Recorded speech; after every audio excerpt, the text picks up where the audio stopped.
एक शहर जो चीनी के सिरप से डूब गया। 1919 बोस्टन। एक स्टील का टैंक जो सालों से खामोश था, उसके अंदर भरा था 2 करोड़ लीटर चीनी के सिरप गाढ़ा, चिपचिपा। फिर एक तेज आवाज आई, टैंक फट गया। 15 फीट ऊंची चीनी की दीवार शहर पर टूट पड़ी। लोग भागे, लेकिन सिरप ने उनके पैर पकड़ लिए। घोड़े, बच्चे, घर सब फंस गए। 21 लोग मारे गए। शहर मीठी मौत में जम गया। बोस्टन सालों तक चीनी की बदबू नहीं भूल पाया, और यह आपदा सिर्फ लालच की वजह से हुई। इतिहास के ऐसे ही अजीब और सच्चे किस्सों के लिए फॉलो करें। अगर मरा इंसान मुस्कुराने लगे तो एक आदमी को अस्पताल में मृत घोषित किया गया। दिल की धड़कन और नाड़ी रुक गई थी। डॉक्टर ने मौत का समय नोट कर लिया। वार्ड में पूरी तरह खामोशी थी, सिर्फ मशीनों की हल्की सी आवाजें गूंज रही थी। तभी नर्स की नजर उसके चेहरे पर गई। होंठ धीरे धीरे ऊपर उठने लगे। वह मुस्कुरा रहा था। पूरा स्टाफ चौंक गया। सबकी सांसें रुक गई। तुरंत दोबारा जांच की गई, लेकिन लाश अब भी लाश ही थी। कुछ ही देर में खबर फैल गई, मरा इंसान मुस्कुराया। पुराने रिकॉर्ड बताते हैं यह घटना पहली बार नहीं हुई थी। कभी कभी लाशें मुस्कुराती हैं। डॉक्टरों का कहना है मौत के बाद मांसपेशियां ढीली पड़ जाती हैं, लेकिन इस चेहरे पर मुस्कान कुछ अलग थी, ऐसी जैसे कोई राज अपने साथ ले जा रहा। पोस्टमार्टम से ठीक पहले वह मुस्कान और भी गहरी हो गई। अगर आप वहां होते तो आप क्या करते? सुबह पूरी तरह शांत थी और फिर एक पल में पूरा शहर आग के उजाले में गायब हो गया। टेक्सास सिटी गर्म हवा और शांत बंदरगाह के साथ जागी। बंदरगाह में एक फ्रांसीसी मालवाहक जहाज खड़ा था, जिसके भीतर उर्वरक भरा हुआ था, बेहद सुरक्षित। सिर्फ एक साधारण खेप। फिर जहाज से धुआं उठने लगा। दमकल कर्मी दौड़ पड़े। भीड़ जमा हो गई। किसी को अंदाजा नहीं था कि भीतर गर्मी बढ़ रही थी, दबाव जमा हो रहा था और समय तेजी से खत्म हो रहा था। सुबह जहाज फट पड़ा। टूटती हुई लय, धूप से भी तेज चमक, एक झटका और पूरा शहर जमीन से चिपक गया। लोहे के ढांचे मुड़ गए। मीलों दूर तक खिड़कियां चकनाचूर हो गईं। कारखाने धधक उठे। तेल के टैंक फटने लगे। पूरा बंदरगाह आग में डूब गया। 500 से ज्यादा लोग मारे गए। हजारों घायल हुए। कई लोग कभी मिले ही नहीं। सालों तक बचे हुए लोग एक ही सवाल पूछते रहे, आखिर उर्वरक पूरे शहर को कैसे मिटा सकता है? ये कोई हमला नहीं था, ये आग में लिखा हुआ एक सबक था कि खतरा हमेशा चेतावनी देकर नहीं आता, कभी कभी वह सब कुछ नष्ट कर देता है, इससे पहले कि हम उसे समझ सकें। आर्कटिक की बर्फ में जमी हुई एक जहाज जो अंदर से सुनसान थी, स्क्रीन पे डबल टैप करके जानते हैं। अलास्का के बर्फीले समंदर में नाविकों ने एक जहाज देखा। उसका नाम था बेचाइमो। इंजन बंद थे, क्रू गायब था, अंदर खाना रखा हुआ था, बिस्तर अस्त व्यस्त थे, लेकिन कहीं लड़ाई के निशान नहीं थे, जैसे लोग हवा बन गए हों। अगले 40 सालों तक लोग इस जहाज को देखते रहे, कभी कनाडा के पास, कभी आर्कटिक सर्कल में, हमेशा अकेला। कभी कोई क्रू नहीं मिला, कभी कोई वजह नहीं। बेचाइमो कभी डूबी ही नहीं, ना ये पहेली कभी सुलझी। आपको क्या लगता है, क्या ये जहाज जिंदा था या समंदर का कोई अनकहा राज? यह शहर बना है इंसानी हड्डियों से। यूरोप के सबसे खूबसूरत शहरों में से एक के नीचे एक ऐसा राज छिपा है जो किसी भी नक्शे पर नहीं मिलता। यहाँ सोने की सुरंगें नहीं है, यहाँ हैं लाखों इंसानी हड्डियाँ। जब महामारी आई तो शहर के पास मृतकों के लिए भी जगह नहीं बची। कब्रिस्तान भर गए। लाशें एक दूसरे के ऊपर रखी जाने लगी और नाम धीरे धीरे मिटा दिए गए। खोपड़ियां दीवार बन गई, रीढ़ें खंभे बन गई और मौत वास्तुकला बन गई। सदियों तक लोग इसके ऊपर जिंदगी जीते रहे, हंसते रहे, इबादत करते रहे, प्यार में गिरते रहे, बिना नीचे पसरी उस खामोशी को सुने, क्योंकि यह शहर मौत से बचकर नहीं बना, यह शहर मौत पर ही बना है। क्या आप यहाँ रहना चाहते हैं? राजस्थान में ऐसा गांव जहां एक रात में 1500 लोग गायब हो गए। सुबह हुई और पूरा गांव खाली था। ना कोई चीख सुनाई दी, ना ही खून के निशान मिले। इस गांव का नाम है कुलधरा। कभी यहाँ पालीवाल ब्राह्मणों की आबादी थी, पर एक रात सब कुछ छोड़कर चले गए। कहते हैं जाते जाते उन्होंने गांव को श्राप दिया कि जो भी यहाँ बसेगा उसका नाश होगा। आज भी सूरज ढलते ही यहाँ सन्नाटा डरावना हो जाता है और कोई भी रात में रुकने की हिम्मत नहीं करता। कुलधरा आज भी वीरान है, लेकिन 1500 लोग आखिर गए कहां? समुद्र में अकेला जहाज पर अंदर एक भी इंसान नहीं। अटलांटिक महासागर में एक व्यापारी जहाज मिला जिसका नाम था मैरी सेलेस्ट। जहाज पूरी तरह सुरक्षित था, ना कोई लड़ाई के निशान, ना टूट फूट, ना खून खराबा। सामान वैसा का वैसा पड़ा था, चीजें ठीक से सजी हुई थी, आधा खाया हुआ खाना वैसे ही रखा था, लेकिन लाइफबोट गायब थी। लॉगबुक अचानक खत्म हो जाती है पूरे 10 दिन पहले। मौसम भी शांत था, न समुद्री डाकुओं की खबर, न किसी तूफान का रिकॉर्ड। हर अनुमान नाकाम हो गया। दुश्मनी, जहरीली गैस, समुद्री राक्षस या शायद कुछ और। ऐसे ही सच्ची कहानियों के लिए सब्सक्राइब कीजिए। माउंट तंबोरा ऐसा फटा, पहाड़ चकनाचूर, विस्फोट की आवाज 1600 मील दूर तक सुनी गई। राख ने सूरज को निगल लिया। आसमान से आग, पत्थर और मौत बरसने लगी। गांव पल भर में मिट गए। विस्फोट के बाद समुद्र उठ खड़ा हुआ, सुनामी ने सब कुछ बहा दिया। जो बचे वे ऐसी हवा में सांस ले रहे थे जो फेफड़ों को जला रही थी। लेकिन तबाही यही नहीं रुकी, राख आसमान तक पहुंची और पूरी धरती को अंधेरे में लपेट लिया। दुनिया ठंडी पड़ गई, फसलें नष्ट हो गईं, गर्मियों में बर्फ गिरने लगी, लाखों लोग भूख से मर गए। लोगों ने दुआएं की, वैज्ञानिक घबरा गए। कोई नहीं समझ पा रहा था कि सूरज आखिर गायब क्यों हो गया। यह सिर्फ एक ज्वालामुखी विस्फोट नहीं था, यह वह पल था जब प्रकृति ने मानवता को याद दिलाया हम उसकी दया पर जीवित थे।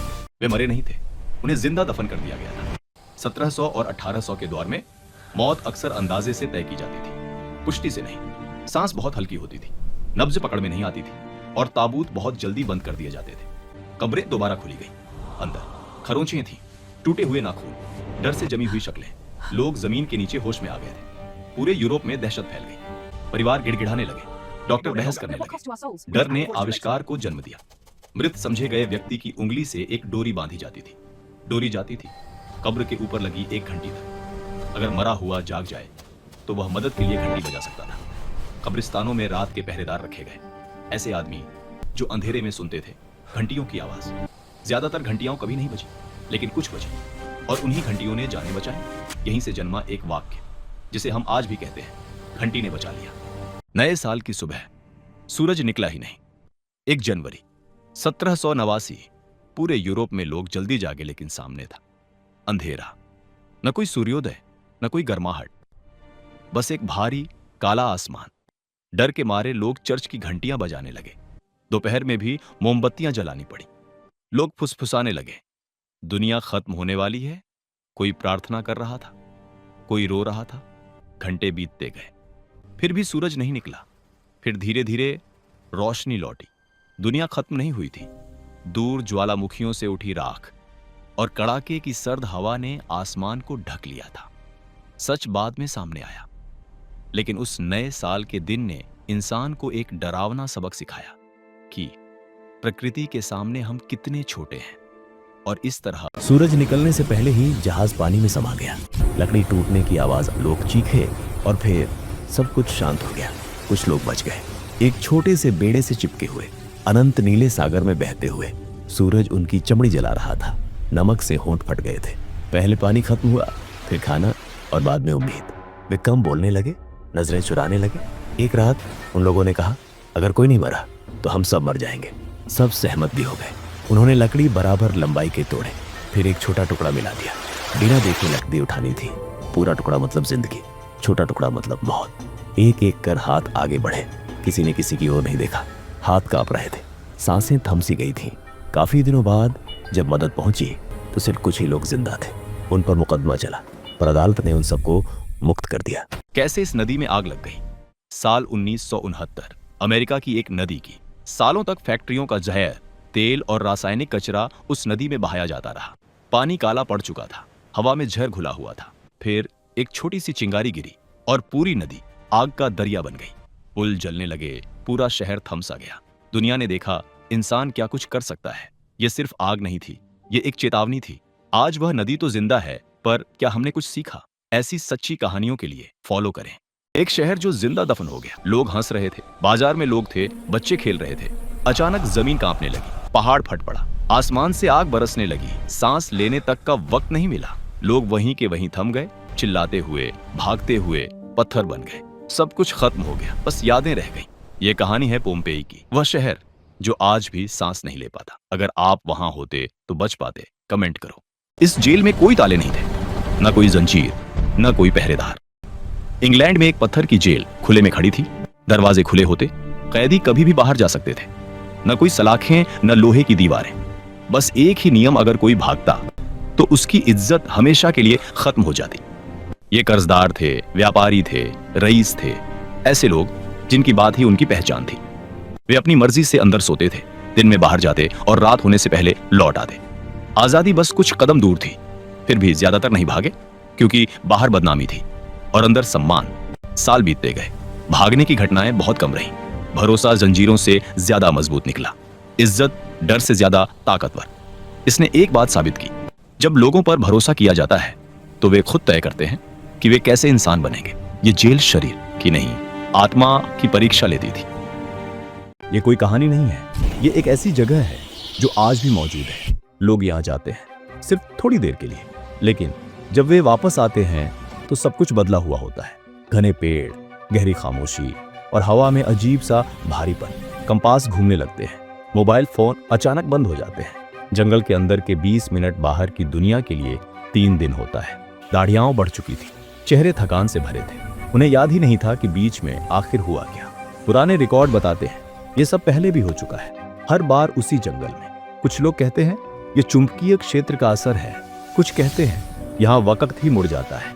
लेकिन एक बात सब मानते हैं, जंगल के बिल्कुल बीचों बीच एक अजीब सी आवाज आती है।